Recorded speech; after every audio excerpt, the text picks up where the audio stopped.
This is the Power Producers Podcast, where we are refining and redefining the sales game. Rule number one is you have to believe in yourself. You're the only one who doesn't think you belong in this appointment. The prospect has already validated your existence by scheduling time with you. Get it through your head you belong here, go in there, crush it, and close the deal. A place where sales professionals can come to learn from other sales professionals and thought leaders that have mastered their craft. The difference between a good salesperson and a best-in-class salesperson is only 2 minutes. By spending an extra 2 minutes on what you might think is a mundane task in the sales game, you separate yourselves from the pack, you grow your book of business, you close more deals, and you retain your accounts. As well as their peers who are still striving for perfection to achieve their why. I have a wife and 4 kids. Failure is not an option. Real sales professionals, real stories, real results. Are you ready to feel the power? I'm just turning off all notifications here so we don't get bothered. Quit. And, alright, man, I think we're good. All right, here we go. Hey, everybody, welcome to the Power Producers Podcast, where we are refining and redefining the sales game. Today, we have Mr. Jeremy Chen from Jeremy Chen Sales on as our guest. This guy is helping companies just like yours improve their sales strategies and performance. We're going to get into that in just a minute. But before we do, Jeremy, why don't you give everybody your backstory, man? Where'd you come from? Thanks for having me, guys. Pleasure to be here. Currently in Winnipeg, Manitoba, Canada. Born and raised, and happy to be here. In terms of my sales background, I started... I had a little, before vaping was cool, I had a little route that sold vape pens and accessories to gas stations, and that's really where my career started, to be honest with you. That's a hustle, man. Yeah, no kidding. For sure. And now if you look at that industry, it has blown up. I mean, people have made brands on it. You see it on Amazon, eBay, at least where I live. There's stores. There's entire stores that are just like brick and mortar dedicated to it. Yeah, and no, I have several friends. And that those just stores are opened up hilarious stores. too. Have you ever? I mean, I don't vape or whatever, but Dave, I don't know if you've walked into them before, but like when I was selling Quill, we used to walk into them, and you just walk in. There's just like a couple of hipsters sitting on a couch, just blowing fat clouds everywhere. Dude, I can tell you right now, I don't even need to leave my living room to experience the vaping lifestyle, because my favorite thing is the vape wars on YouTube. I will lose a day just watching these people do these insane tricks with these massive vape clouds that come out, like making circles and shooting balls through them, and like it's just it's fantastic. It's great TV in my opinion. That's great. Awesome. That's pre my time. When we came out with it, it wasn't really well known, and then the government stepped in when the juices became available. So after that, it was a bunch of legislation that you had to jump through, and I just didn't have the money to do that because I was a startup. But it's crazy to see how it's grown. It's interesting to me that it's actually hung on, because to me, anytime I see somebody vaping down here, I automatically assume it's weed at this point. Since weed's legal for medical purposes, it's like, I don't even know. I don't know what the benefit to people would be. I mean, I just feel like if you're going to vape, just go all in, man. Have a great afternoon with it, you know? But I guess, you know, with the number of vape shops we have down here, it's got to be a thing, man. Listen, every strip mall that we have currently has a vape store in it. And it's crazy, and it's not anything unique or different at this point. It's just whoever you know, and you probably have a friend that works there, and they give you like a 5% discount, and that's probably why you shop there. But it's crazy. So talk about some of the experiences you had doing that. I mean, that, like we talked about. That's a on. grind, I man. mean, That's like yeah. That's a route sales deal. I mean, were you cold calling gas stations to get your line in there, or were you just expanding existing relationships, or what did that look like? Well, I started with the gas station that I used to get gas from, and I walked in, and I just pitched them straight up. I didn't know You're anything like, hey, bro, about I sales. buy gas here. You should buy some of my carts. Yeah, Right? That seriously, was Do you even vape, bro? I mean, that was how ignorant I really was at Ugh. that time. I literally just walked in. His name was Scott. I'll never forget it. And I walked in and I said, Scott, I'm selling these things and I want to put them in stores. Like, how do I do that? And he really just schooled me on it. see, I would have gone in with shock and awe, man. I'd have been like, what the crap are you doing, man? You got all these cigarettes that require people to light them on fire. You have a gas station here, for crying out loud. This vape pen solves everybody's problems. Your gas station doesn't blow up. Your customers get their Yeah. fix. And if they're really good, they can go on YouTube and be in People vape can wars. smoke while they're pumping gas. Well, they do in Really? West Virginia. Yeah, they do in West Virginia all the time. In fact, if you're not smoking, you're not pumping gas. Seriously? Oh, my God. It's amazing what you see here, man. Hey, man, listen, in the 80s, they used to let you do that. And then, of course, legislation stepped in and stopped that. But that was really Thanks a my... lot, Bin Laden. Hey, listen. and that was my really first stop, right? Like, it was just... He was like, okay, well, how much do you sell them for? I'm like, man, I don't really know yet. These just came in a brown box from China, and I'm just trying to sell them. Wow. And Okay. so he really helped me put together my first little like counter display of what you need to have, and we'll just get the cashier to try to upsell it with a car wash or whatever. So that's how I really started going route to route, really.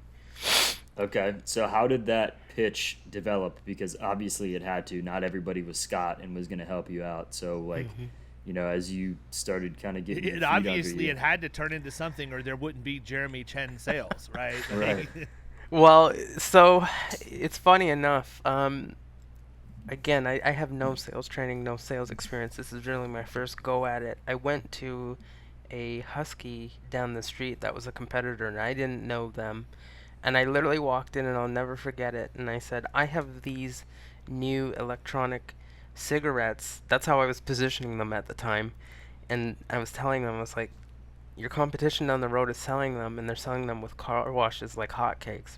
Meanwhile, I just set up the display like a week ago. Yep. And you should be selling these because there's margin in them, and that's what gas stations really look for, right?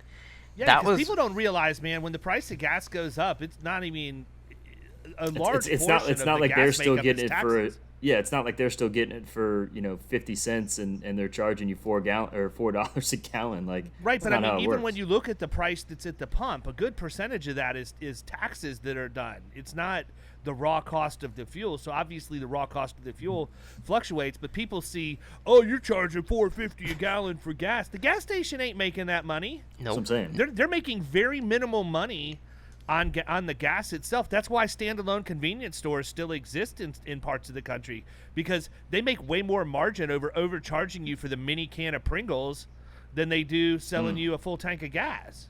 Well, and it's crazy because Scott used to tell me that he made 0.1% on a liter. Yeah, it doesn't Wow. surprise me. So there was no money to be had. So anytime there was a new product, like it used to be Apple charging cords and stuff like that, anytime there was a new product, he'd bring Guilty. it into the store. Guilty is charged. I've got so We're many buying gas chargers station from the chargers. really? Yep. That's only like Yeah, a 'cause road my- trip thing for me, man. Like we would have to buy them if they busted on the road, but other than that, Or when my wife removes it, or one of my kids remove True. mine from That's the car. fair. But I I didn't- also yeah. now I'm smart enough that I have a stash and a backup stash. So they got to go through 3 cords for me to have to stop at a gas station anymore. But those that stash and the backup are both gas station chargers that I had to buy. Well, and not only that, you got to remember, like, if you got dogs, cats, whatever, and they get at that cord, it's a wrap, right? And those cords are expensive. Like, they're, what, 80, $100 from Apple? So he was making a killing at that time. well, what you brought up there when you went into the Husky down the street is something that I used to use every day in every business. So before insurance, I was selling office supplies B2B. So similar, I would walk into a business cold and try to sell them office supplies. And one of the things that I did is I would always reference somebody else that I had just sold to, or that was a customer in the area, even if it wasn't somebody that I personally sold to. If I knew that they had an account or ordering stuff from our company, when I walked into that next business, I was going to say, hey, I was just next door with Jeremy. He orders his paper from us, whatever. And it establishes that immediate credibility, and it makes them feel like they are missing out. We call it Jones effect, like keeping up with the Joneses.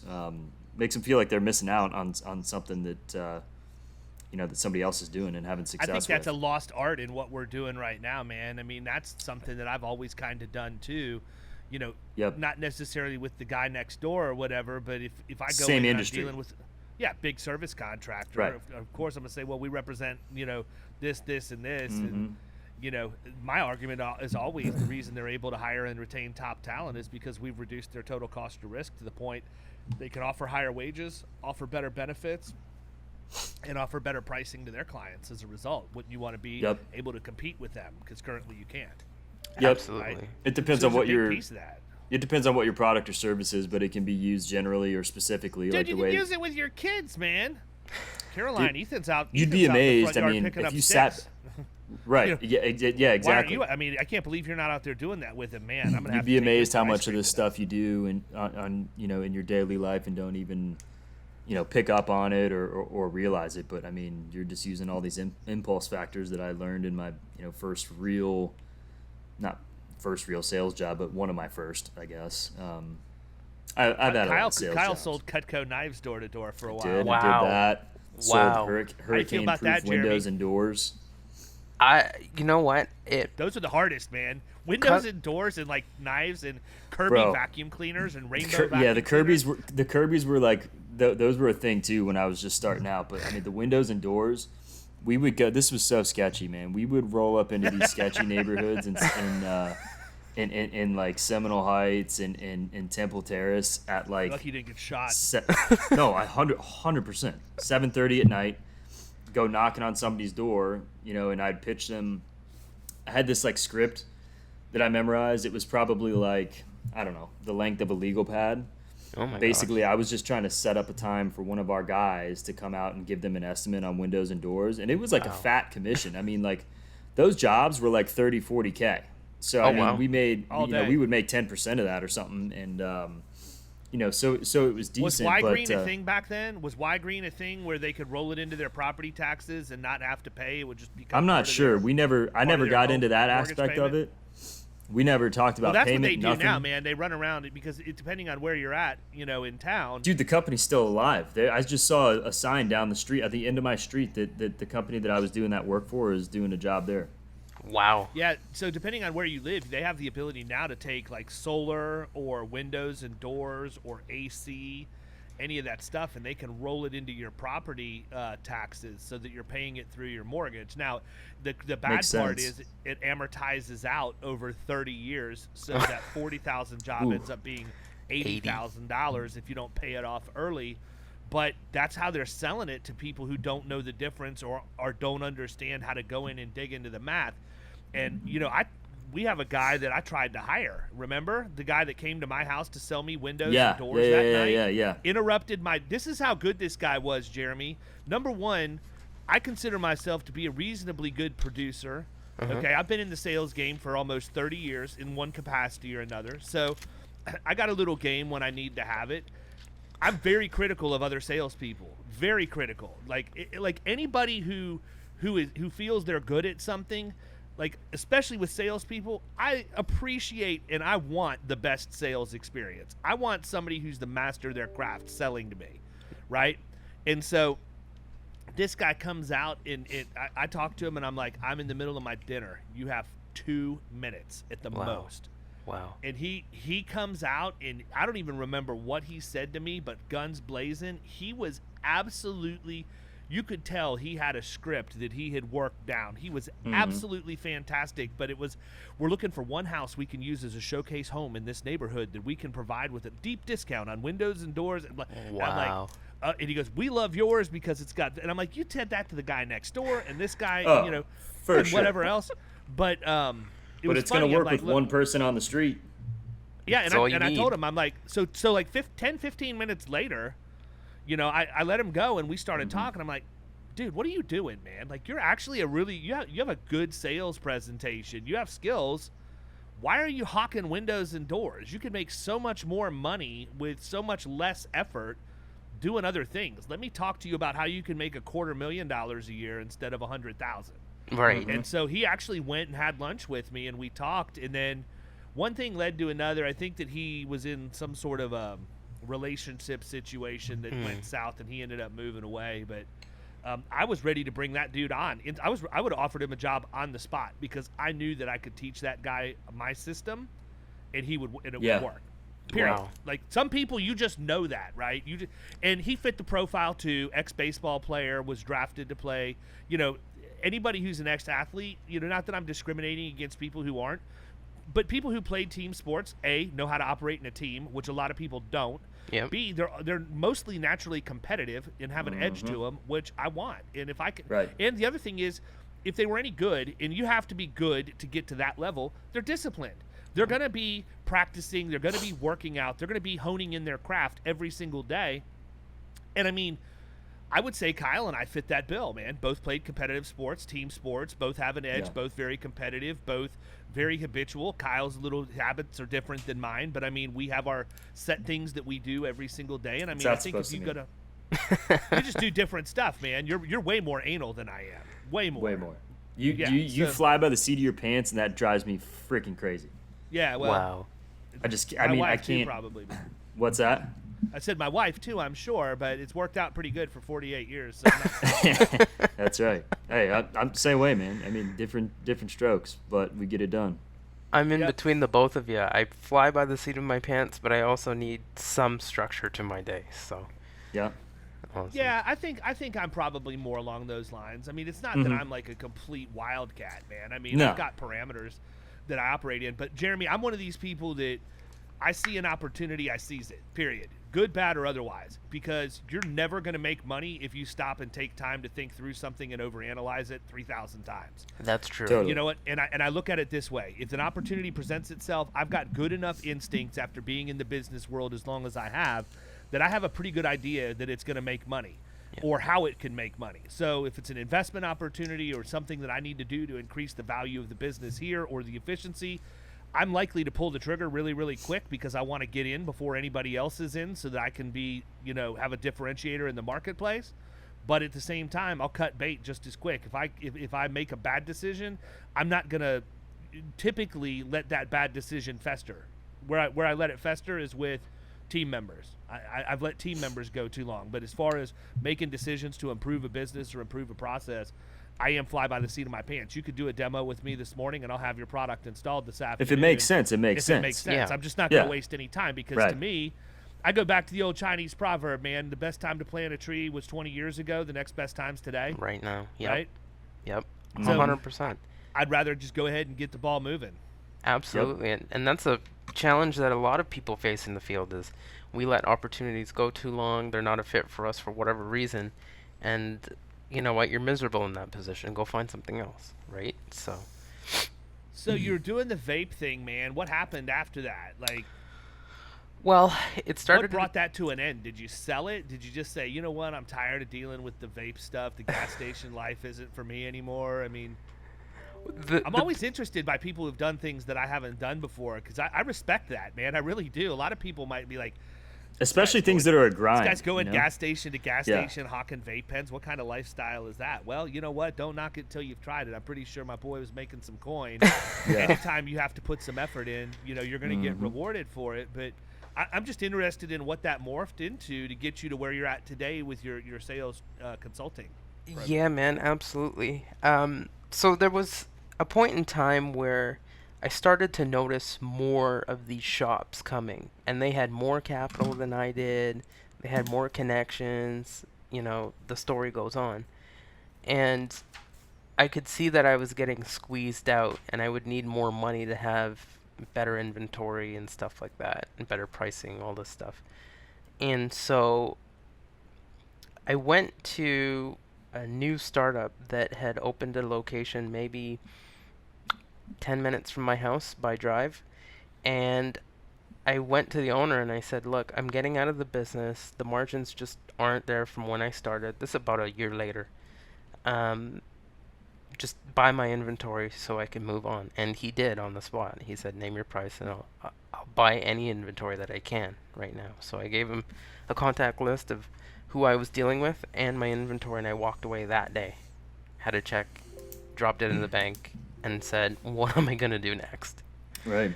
And so that's how that kind of came to an end. But funny enough, to your point earlier, flying by the seat of your pants, I get a call 2 days later, maybe, while I'm trying to figure out what my next move is going to be. And it's from a friend of mine who has a connection to a restaurant equipment supplier. And he's asking if I want to go sell that, because I've already proven I can just walk into accounts and try to, get them to do business with me, right? And the story goes, I went for an interview, and the guy who owned the company didn't really see it. He could tell I was junior and was looking for a little bit more experience under the wings. And I followed up with him 51 times. He still tells that story to this day. 51 times. Is that once a week, or is that like 51 I don't even times know. in the? I don't even know. Like once a week for a year, or 51 times in the first week? I have no idea. I can't even remember. But Yeah. I hounded him. Like, I knocked on his door. I called him, texted him, all of this stuff.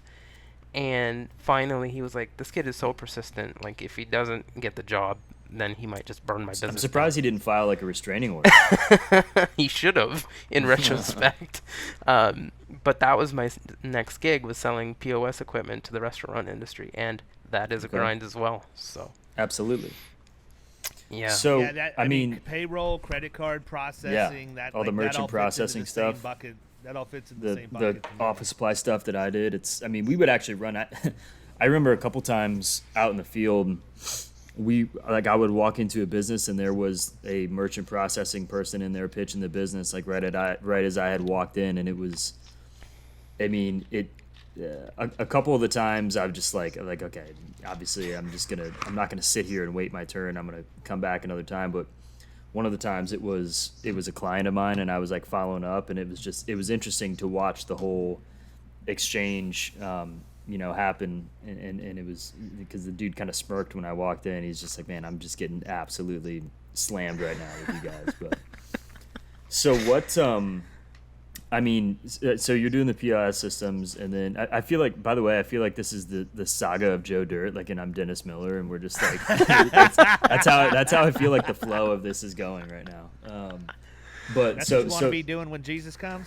Oh, man. one of my favorite movies, but Don't lose me in the desert. yeah. So then what was the next step after that? Like, how did we get to the point where you were doing the consulting? There's so many questions that I Yeah. could talk about this stuff for days, but I want to figure out that part first. Yeah, so I was working there for a bit. The guy that owned the company had really done a great job at selling his stuff to basically every restaurant and corner store that you could imagine. And so for me to really have an opportunity to grow and make some real money, I had to go out of town. And I didn't have enough money to even buy a car that was worth taking on the highway without it falling apart at that time. So I quit, I left there, and then I ended up at a cell phone company selling cell phones. And like AT&T, Verizon, that kind of, like, not the mom and pop stuff. And the funniest thing was when I got told about the opportunity, it was they were relaunching in my city. They were looking for salespeople, and I should go apply. And the person who's telling me about the opportunity said, I just came back from a charity event with the boss that is in charge of this. Why don't you call him? What he didn't tell me was the guy's name was Darren Entwistle, and Darren Entwistle is the CEO of this $2 billion company. All he said to me was, just go call him. I said, okay. So if you went to the TELUS website, you could find his office number and call him. Called up, and I didn't know I was doing this. Again, I'm not trained or anything at this point.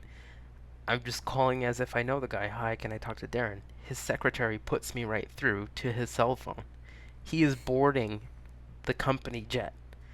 And he basically goes, hello, who is this, and what do you want? And I'm like, hi, my name's Jeremy, and I'm looking for a job, and I live in this place that you probably never heard of. It's called Winnipeg.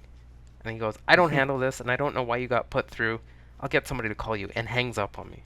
And I was like, what do I do now? right?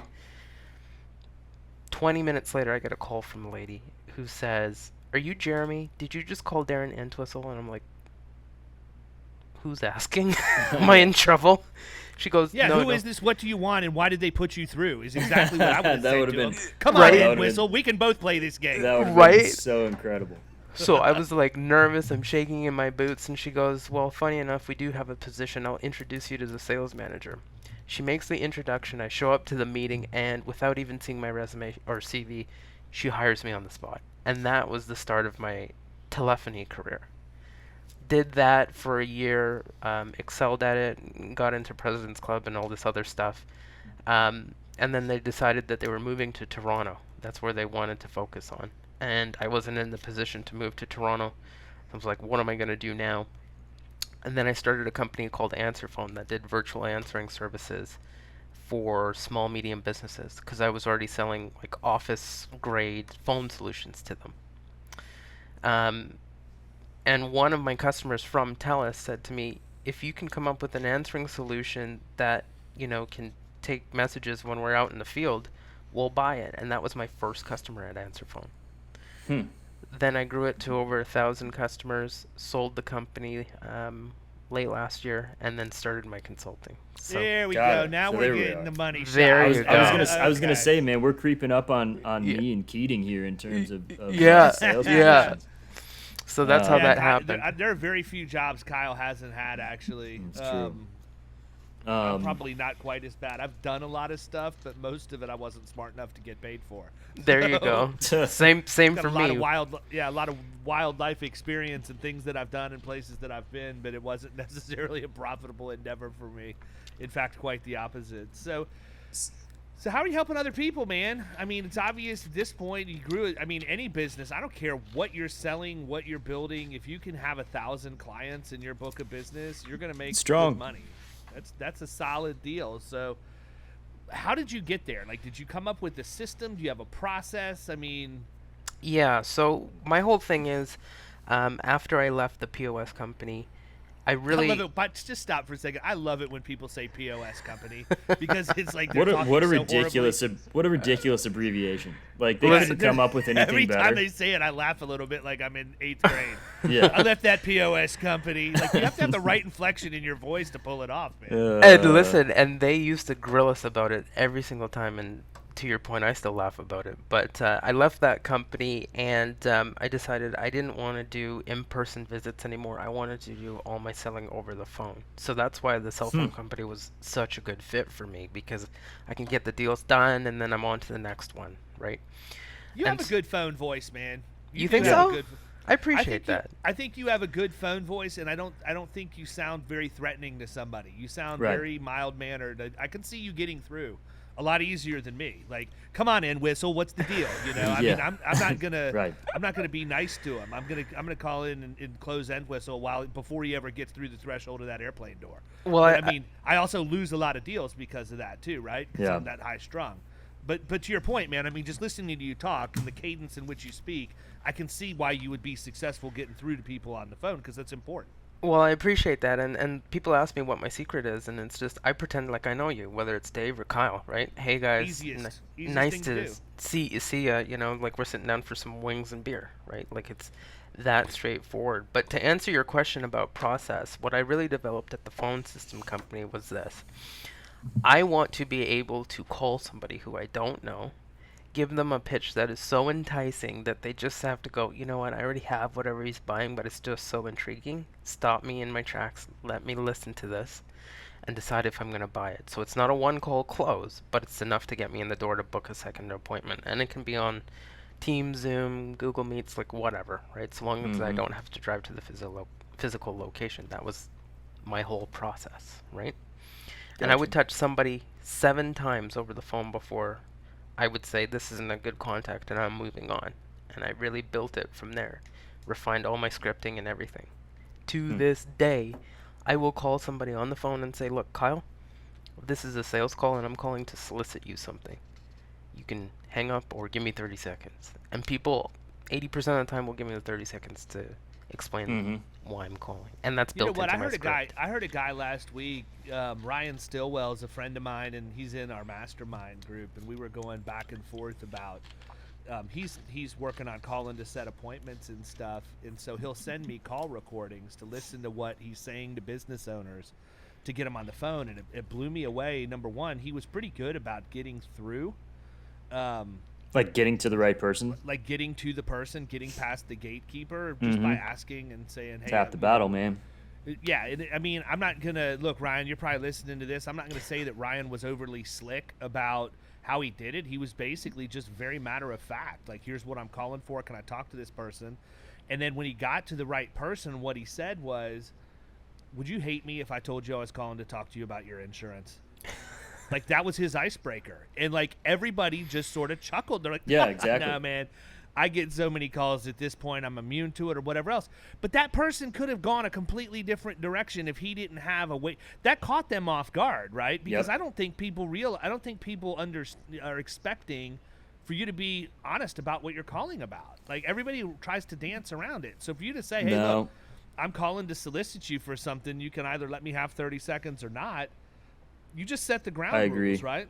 Yep. I think if you're upfront with people, it's. I think that's why when we do our appointment setting script things on the phone, you know, when we just say, hey, look, we know your workers' comp renewal is coming up on such and such date. You know, we'd like to be considered this year. We're going to have somebody available next Tuesday or Wednesday. Which one's better?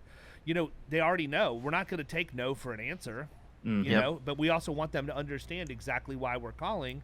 And, you know, we'll most of the time say, hey, look, I know you weren't expecting my call, so we're going to be real brief. Here's why I'm calling. We know your workers' comp renewal is coming up. But we actually get appointments that way. I think you get way more appointments that way than you do just trying to be slick. Well, listen, and to your point, somebody once told me sales and appointment setting is a game of hot potato. And the more you talk, the longer your hands are going to burn. So I don't care what you say, just make it so clear to the point that you can toss that potato back in their lap. And that's how I came up with it. That's a good analogy. I've never heard it before, but it's just like what Chris Beal said. So we had a guy, Chris Beal from Connect and Sell, who is. I know him. Yeah. You know Chris? Yeah. Yeah. 7 seconds is what Chris said when he was on. Yeah. You got 7 seconds to get through to somebody, and if you don't, it's so much harder to do that on the phone versus in person. I mean, in person, they're not gonna, most of the time at least, not just gonna walk away from you like they can hang up on the phone, and it's much easier to ice break in person. I think. I think you've got to be straight and to the point, like we were just talking about on the phone, and be upfront and honest with people. And if you can say something, to make them smile through the phone or laugh a little bit, then that's huge too. But definitely more difficult, in my opinion, on the phone than in person. Oh yeah.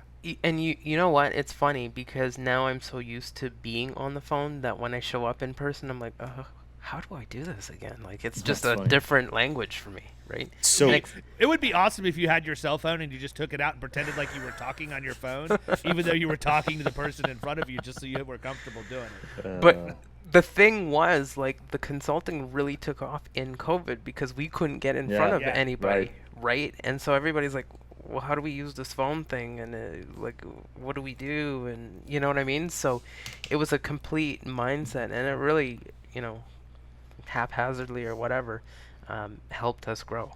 So what do you see as the biggest mistake from producers or salespeople when they reach out to you for help? Like, what are they doing or not doing that is hindering them? To be honest with you, most time it's their mindset. I agree 100%. Most time they're coming from a place of like, man, I've been beaten up on the road. I haven't made a sale in a month. I'm tired of eating sardines. And they're just in such a rut that, they can't see the grass is greener, right? And if you just move a little bit differently, it can be so much better, right? And so I tell people all the time, listen, if you had $20 million, would you really care if this guy told you no? Probably not. Right? And they can't visualize that when you're hungry. So. Yeah, no, I mean, I tell them all the time, look, this guy or this lady's already not your client, and you're worried about upsetting them. I mean, your only chance of getting them to give you an opportunity is to ask for the opportunity. Pick up the phone and frickin' call them. Go Like- in and cold call them. Walk in the lobby like you own the business, and and have a conversation. You have to get that through your head, because if you don't physically psych yourself up, like if you don't take the time to get yourself prepared for that, and I think, truthfully, that's a big deal that a lot of people don't do, is they don't mentally prepare themselves. Yes. For It the is process. Just listening to Thunderstruck sitting there in the break room before. I do the same thing every time. If I'm in my office and I know I've got a new business appointment that I have to go to, which obviously the way I'm dressed today, I don't. But if I know that I have that, every single time I'm going to go to YouTube and pull up that vignette from Glenn Ross and watch Alec Baldwin just destroy everybody. Coffees in for the closers. Room. Yeah. Leads are weak. You're weak. But I mean, that's the whole thing, man. I like to that gets me in the mindset, and then I'll go out and I'll get in my truck, or it used to be my car, but my truck now, and I'll crank up Metallica and I'll listen to Enter Sandman. I'll listen to Thunderstruck, and I'm ready to freaking kill somebody. I'm ready to club a baby seal by the time I get to the meeting. I'm that amped up and ready to go. But I didn't used to do that. I didn't used to do things to prepare myself. And as I thought about it, when I played baseball, there was a warm-up routine. Yeah. There was a stretching routine. Your sales game is no different than being in athletics. It really isn't. And what you do to get yourself prepared and warmed up, there's a long-term play, right? You have to have product knowledge. You have to do the research on the prospect to understand. All of that is done in preparation, and that's you preparing your skill set. But you also have to prepare your mind to go in there, and that's going to be different things to different people. Whatever it is, figure it out, right? Like I always go back to like back in the 90s when Kyle was just a baby and Michael Jordan was still playing for the Bulls, right? And like everybody knew that dun dun dun dun dun dun. Every time when that song came on, people knew, oh crap, here comes Jordan and Pippen with a side of Horace Grant. There you go. I mean, Tony but you knew what that meant, right? You knew that like these guys are getting amped up. They're getting ready, and the people were getting amped up to watch them. It was a psychological experience associated to that song for everybody involved. And to this day, if you play that song and somebody grew up at that time frame, we're going to know exactly what it was. You get chills. And yeah, you do, because you're going to watch, you're going to watch somebody perform at their peak. And I think that the same thing holds true. If you're a salesperson and you don't have a process for prepping yourself before you go in, you're selling yourself short. If you're not hitting your numbers of getting appointments booked, if your cold calls suck when you go in, it's probably not because of how you're acting when you go in there. It may be, but it's more about how you didn't prepare yourself to be ready to go in there mentally. Yeah.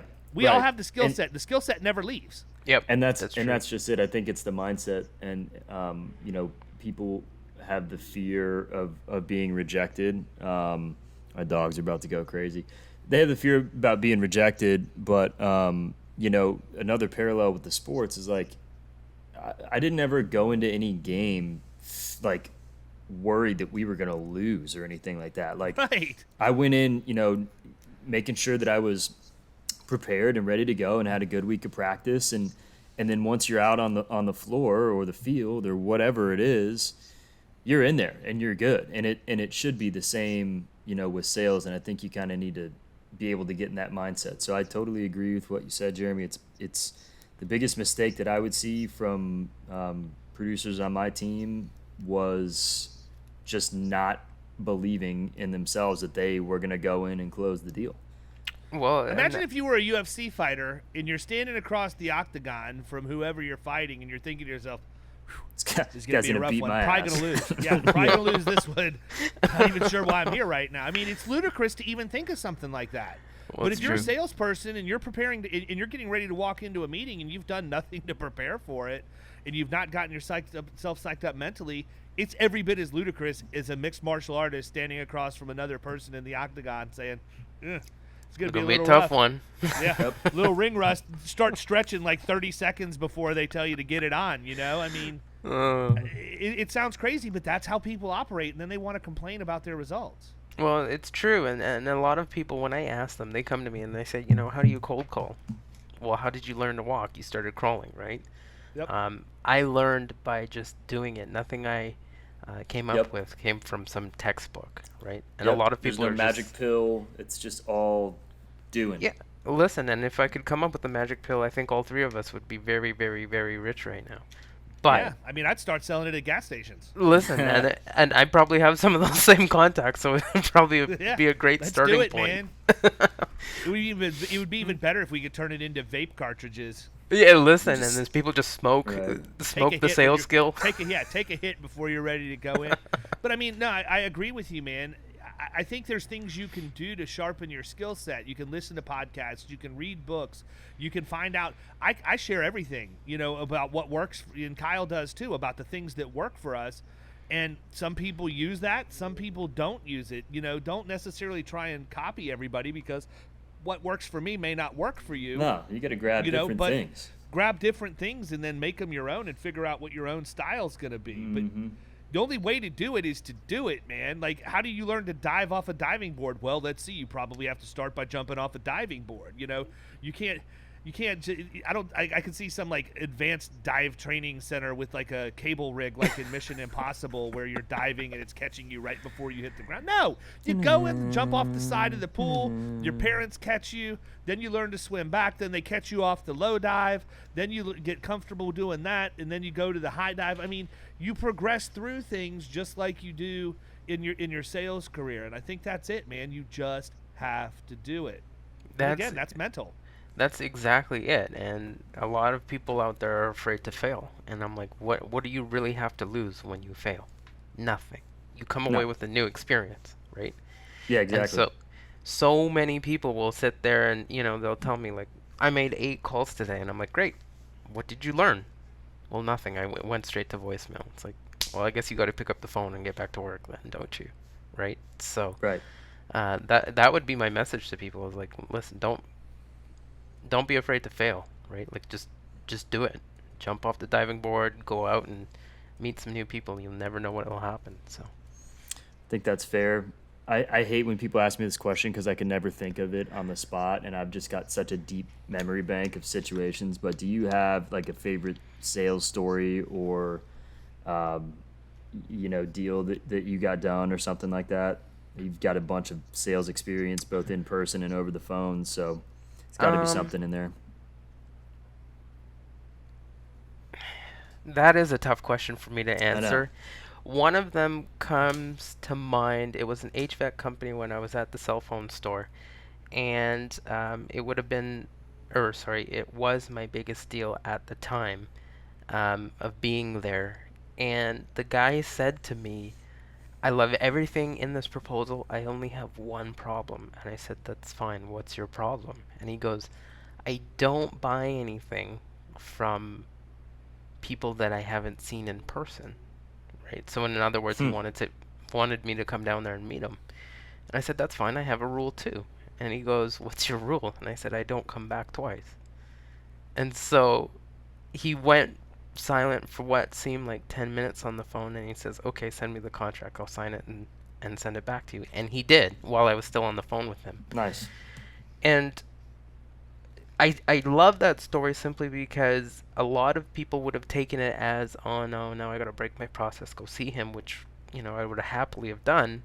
But because I was in the moment, I was fired up. I wanted to win the deal. The deal was mine. There's no reason not to get this deal. You accidentally did what you were supposed to, right? You accidentally stuck to your process. Stuck to my process, planted my feet. I did not wimp, and I got the deal, right? And to this day, I still remember. And it's funny enough, because he could walk past me in the street, and I wouldn't know it was him. I've never met him to this day.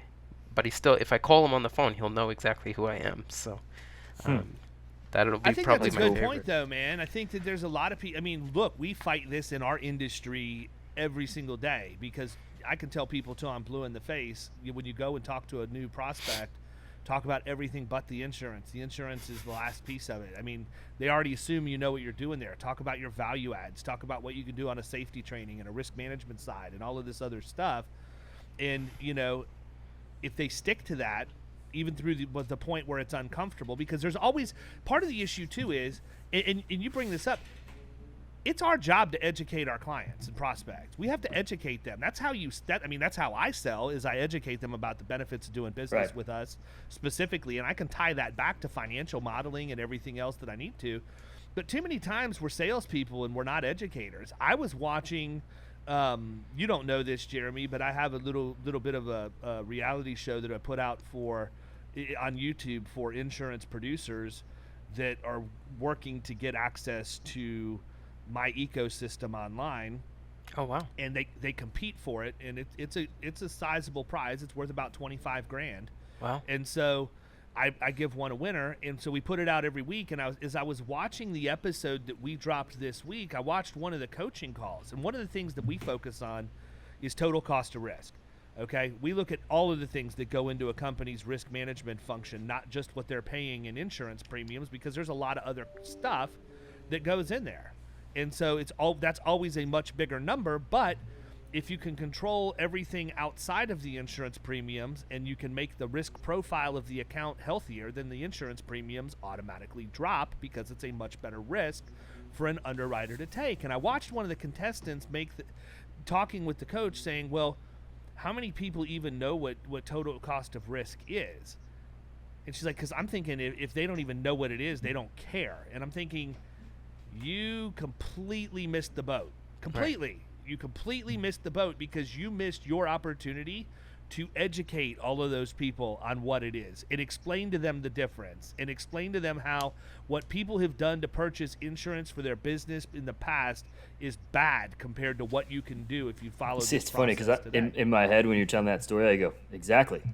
And you're like, you totally missed the boat. But I was I was expecting the story to go, she started explaining total cost of risk. And I was actually waiting for that part too. Yeah. No, completely gave up. And it's like, well, I don't know that. And I'm like, whoa, hold on a second. Like, you've completely missed every podcast we've ever put out, the book that I wrote, the blogs that I write, everything else. Like, this is textbook 101, how we sell. And the reason we talk about total cost of risk is because we know people don't know what it is middle market business owners. I'm not going to go into... That's our wedge. a national restaurant chain and talk to them about total cost of risk. They've got a staff of risk managers and safety engineers in the field and everything else. They know exactly what it is, but middle market companies don't, and that's why we use it, is because we can educate them. And as long as we do a good job of educating and they understand what we're teaching and we develop enough trust for them to take the next step with us, we're going to win almost every single time because our approach is so different than what our peers are. And I tell people when I'm training other salespeople, you just have to have trust, right? I've got all the credentials that say I know what I'm doing on paper. I also have the bank account that says I know what I'm doing, right? So when I tell you how I did it in the tools that I'm using, when you tell me you don't think it works, you have no validity in your argument with me because everything points to the fact that I do, including the fact that I go in and I still continue to win at the same rate today. And I'm not saying that to be arrogant, but my goodness, when you come to somebody and ask them for what works for them or ask them for their help and you say, I don't know that that's going to work or I think that's wrong, why did you even bother to ask? Don't waste my time or yours. Well, and it comes back to our conversation about mindset, right? You're asking the questions from a position of, I just want to be told that I was right the entire time, as opposed to actually I'm doing something wrong and I think I can do better by learning from this guy. And it's so crazy how many people have that mindset and don't know it. Well, it's like, my wife and my sister-in-law, my sister-in-law will reach out and ask my wife for advice on something and then immediately do the complete opposite. And it's like, why did you even call me? And it's exactly what you just said. They wanted to hear what was in their head already, and they were going to do whatever they were going to do already, but they wanted somebody to validate it, and that's it. I do want to go back to one of the things you said that from your story that was important, that I think we just kind of glossed over, but it was something that I talked about with the people on my team every day, and that was when you said, you were like, I have a rule too, I don't come back twice, and then you were completely silent for, you said what felt like 10 minutes on the phone. Yep. And it's the most awkward thing in the world, but that was something that we used to always harp on, was that you got to drop the close and then you got to be quiet, because you're done talking at that point. You'll talk yourself out of the sale. If you would have kept talking, if you would have said, I don't come back twice, and then you would have kept rambling on about something else, you wouldn't have got that deal done. I guarantee that. And no, 100,000%. 100,000%. And you know what? To this day, I don't know how I did it. Because I was sitting there biting my tongue, saying to myself, I want to say something. And my instincts just told me, just ride this one out and we'll get it. And I got it, right? And, hot potato. That's what I'll say. Dude, so my wife was actually, we met at this job that I'm referring to, and this has been 10 years ago almost. And she was one of the producers on my team, and I remember we were in this particular business, and this came up. Like, she dropped the close before, like that day, we were talking about, all right, you cannot talk after you drop the close. And I swear it was like an actual 2 minutes where we were just sitting there at the desk after the close had been dropped, and I was just like looking at the dude, and then I pulled out my phone, kind of looked at my phone, did not say shit, and it was so insanely awkward. But then after those few minutes passed, he goes, okay, so do I just pay with credit card? Or the guy was sitting there processing and thinking and figuring out what the next steps were. And if you interrupt that thought process, you've talked yourself out of the sale. Well, and you know what? That was one of the hardest. When I was transitioning to only sell over the phone, you can't see somebody, right? Yeah. So early on, it was like, man, did this phone disconnect? Is this guy still right. here? Hello? But then you realize, like, hey, some people just need the time to think through whatever your argument is, right? Mm-hmm. And that is like, whatever, if you want to call it a secret sauce or the magic ingredient or whatever. A lot of people miss it because it's so subtle, but it's like a lost art. It really is, just to sit there and say nothing. Yep. We've talked about a bunch, man. What have we missed so far? You know what? People are coming out of COVID now. It's a new landscape for, I'm sure, the sales industry as a whole, but insurance, when you look at it, not a lot of people are coming back to the office. A lot of commercial buildings, where I live at least, are for sale. And so, I would say to people, if you are struggling to transition, which a lot of people are, this hybrid workforce, I think, trying something new that you've never tried before in terms of selling, new sales tactic, always jump on a podcast like this one, right? Learn as much as you can. This is the perfect time to be doing it when the marketplace is changing. How do you feel about cold calling, man? Is it dead? Never. Never, never, never, never. I mean, we're of the mindset cold calling is where it's at, right? Whether it be over the phone or in person, as opposed to, trying to look. I'm a big fan of digital inbound traffic, but I also understand you can't control who responds to that. I feel like there's not any better way for you to get in front of your targeted type of business as a prospect than focused, telemarketing and in-person marketing drops, period. That's how I feel. Well, and the other thing I tell people all the time too is, if I was going broke, I certainly wouldn't depend on digital marketing to bring me my next meal, right? I would go out and find it, and I would call until somebody said, hey, I want to see you, this is interesting, right? I don't think that cold calling is dead. When COVID was going on at its height and all of these offices were shutting down, I was still making my 20 phone calls first thing in the morning, simply because I know that there's less noise that I have to compete with right now. And to my advantage, we closed a lot of business during COVID when a lot of people were just sitting around trying to figure out what to do. So, is it dead? Not by a long shot. Totally No, I don't agree. think so either. Look, I work referrals. Well, great. How did you get the referral relationship? You had to cold call somebody for that. Like, it was, you didn't know that. Referrals are great, but the only thing that you're gonna have absolute control over is cold calling and going out and hunting that business down yourself. I mean, that will never change. I mean, I don't. You would have thought that it would have changed with the pandemic, where everybody was working from home and No, I think they're more open to it now. I think Well, people no, want I know, you to but come see them. I think that initially, though, people may have had that mindset where okay, this is gonna kill X, Y, and Z, and it hasn't, man. Cold calling is the cockroach of sales. You know, and it's funny because every new, I don't know if you guys see this in your industry, but at least in mine, every quarter it seems like somebody's coming out with a software that the tagline is to eliminate cold calling. And I've yet to see it done.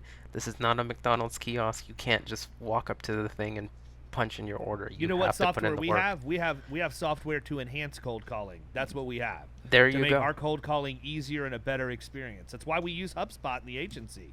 We can control our telemarketing from it. We can control our marketing drops and set automations around that based on, when somebody goes and visits a prospect. I mean, it's a no-brainer, but it's funny. People are so worried about replacing it. I'd rather just make it more effective and enhance the process by making those same level of investments.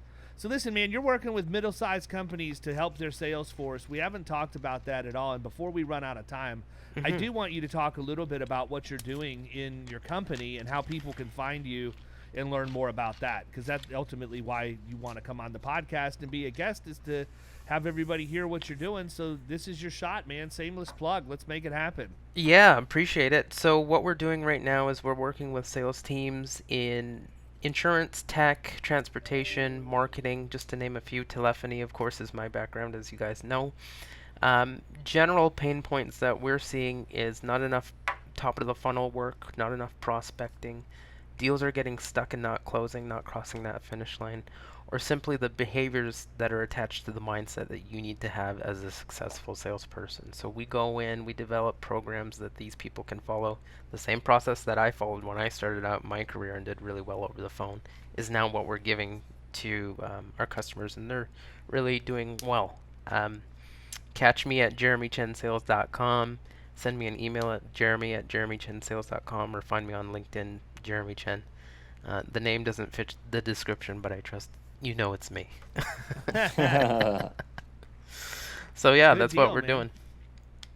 Cool Awesome. deal. Well, listen, I really appreciate you taking some time to come on, man. This has just been a really cool, low-key chat about all things sales and cold calling for the last almost hour, man, and it felt like it was like 10 minutes. So definitely Crazy. would love to have you come back sometime and give us an update on what's going on. But people, reach out to him, jeremychensales.com. I mean, if you don't like the brash, loud, aggressive salespeople like Alec Baldwin and Glenn Ross, and you'd like the more softer spoken, even keel person to come in and reassure you that mentally you are ready to do this because you have the skill set, then you need to reach out to Jeremy, man. I like this guy. I feel like he could be a good influence on a lot of agencies and a lot of organizations out there. So really appreciate having you on, man. Really appreciate the time, and thanks for the plug. I really appreciate that. It means a lot. Absolutely.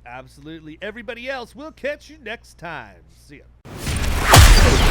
You've been listening to the Power Producers Podcast. You can follow Killing Commercial Insurance on Facebook and YouTube. And if you want to take your game to the next level, check out our book, The Extra 2 Minutes, and our website, killingcommercial.com.